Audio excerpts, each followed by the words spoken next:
হয় তো হচ্ছে আপনার 1208 টাকা হচ্ছে পার ভরি। তো সেক্ষেত্রে আপনি 5 ভরির একটা যদি জড়োয়া সেট নেওয়া হয় তাহলে সেক্ষেত্রে আপনার গলাটা ভর্তি হয়ে গেল, বিয়ের সাজটা হয়ে গেল। তা আপনার যদি আপনার ওইটার থেকে নিজে যেমন ভালোভাবে সাজতে পারেন, এটা সাজতে গেলে একটা ভালো অ্যামাউন্ট লাগে। তা আমাদের এখানে যদি মেটালের কিছু গহনা ওনারা কিনে 1208 টাকা ভরি 5 ভরি কিনতে গেলে সেটা আপনার 5000 টাকা লাগে, 5500 টাকার মতো প্রাইসটা পড়ে। আর যদি সেটাও না পড়ে, সে যদি একটা মেটালের সেট কিনে আপনার 2500 অথবা আপনার 2000-এর মধ্যে একটা সেট হয়ে যায়, সাজটা সুন্দর হয়। সেই ক্ষেত্রে আমাদের এই গহনাগুলো আপনাদের গোল্ড এবং ডায়মন্ড থেকে একটু ভালো প্রচলন সিস্টেমসে সবাই পরে গহনা, সেই জন্য এগুলোতে সাজটা ফুটে, সেই জন্য এগুলো আমাদের সেল ভালো হয় মোটামুটি।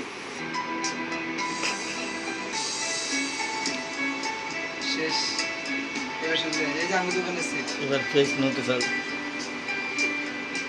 একটু উদ্যোগ আর সরকারি সহায়তায় পাল্টে যেতে পারে এই এলাকা। বেকারত্ব সমস্যার সমাধানেও গুরুত্বপূর্ণ ভূমিকা রাখতে পারে ভাকুরতার গহনা। তাই ব্যাংকের সুবিধা সহ সরকারি সহায়তা